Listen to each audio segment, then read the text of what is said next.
Hello there, how's it going? I am going to be showing you how to do a simple pad sound in the instrument called analog in Ableton Live 9.7.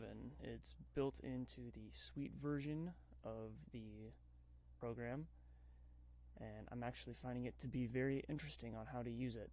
So, for basics, you got two oscillators. Both of them are set fairly similarly, at least to start with. Has a very basic sound to it if you're just messing with it. To essentially get a good pad sound out of it, you first want to start with building some overtones on it, so it's going to be the semi-tab, at least starting in oscillator 1. So at least you got your single note, and move it up to there, you get multiple notes. 7 is one I found to work the best. You can always detune it if you'd like. I usually, at least I brought it up to like 0.02, gave the best sound. After that, we would move on to the LP24 filter, which actually we're going to switch to an LP12. Just gives it a little bit of a better sound, helps bring that pad out. You're going to shift down to the percentage bar down here, where it says 2F2. Bring it down to about 66 or 60-70 range, give you the good sound to it. Frequency I brought way down to about the 600 mark, I believe. Yeah, that's good enough. Resonance about 66.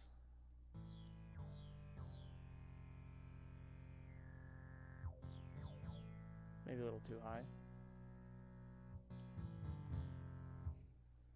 So at least I keep the pan on the center then, I keep the level at the same. At least when you're messing with the different options here, it changes your envelope options in the center. So this one, for oscillator 1, I kept it very basic. I didn't bother changing anything inside of it. Doesn't really give you the sound you want, or at least that I want. I did mess with it inside of filter 1, where you can bring this up and mess with it and really screw things up. I gave it more of a round shape, so the attack is a little bit longer, so it gives you the build up into a pad. The decay should be fairly long, but not overly long.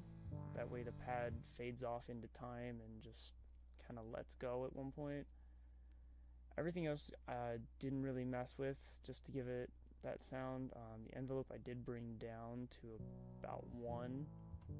Gives it more like closed off noise.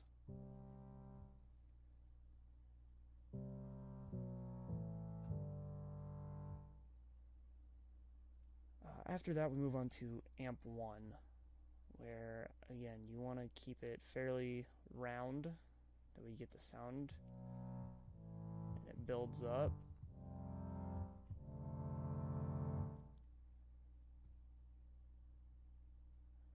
Bring the attack up slightly to about 3 seconds. That's the best way to do it. Keep your decay as long as possible. We don't have to worry about it. Sustain you want up all the way, as well as the decay, which the max is 15 and also 1. Release I kept at 500. Gives me the best sound that I was looking for. I didn't bother with loop today, just because I'm not entirely sure 100% what it does yet. After that, we move on to the LFO section. So you want to turn them on, at least it's going to be for both of them at some point. I like using the music note one, just because it gives a more exact rate of things. I like having it on half, just gives it that more warm tone as you go with it. Of course, also depends on how hard you hit your keys and everything. After that, we're moving on to oscillator 2. You're going to keep everything the same here. You're not going to mess with any of it. You're not going to mess with anything inside of this section as well, which I call the envelope section, because pretty much you're messing with the envelope of the filter or the amps or anything. But make sure you turn both things on, otherwise you're not going to be able to hear anything from the second oscillator, at least from amp 2. So with the filter, you want to bring it down to about 1.4 kilohertz, bring the resonance up just a little bit, slope everything out, or make sure it's on the EXP. Otherwise, if you switch it to linear, it goes very jagged. Doesn't exactly give you the sound you want. You want more of a warm tone with a pad. Bring this, stretch it out, that way it builds.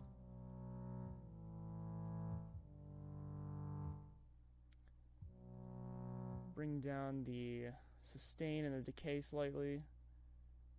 Just slightly. At least on the decay. Sustain kind of low. Release, of course, is short. That way it's not staying on forever.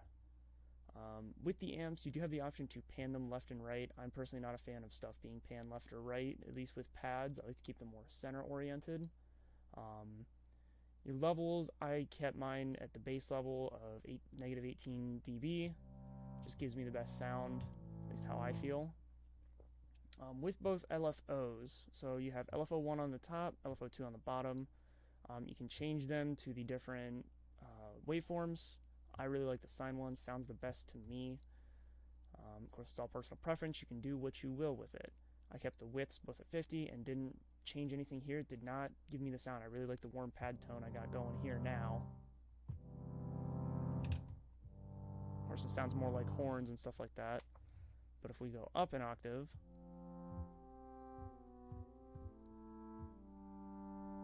gives you a very warm, even though it's high, semi-high pitched, it's a very warm tone.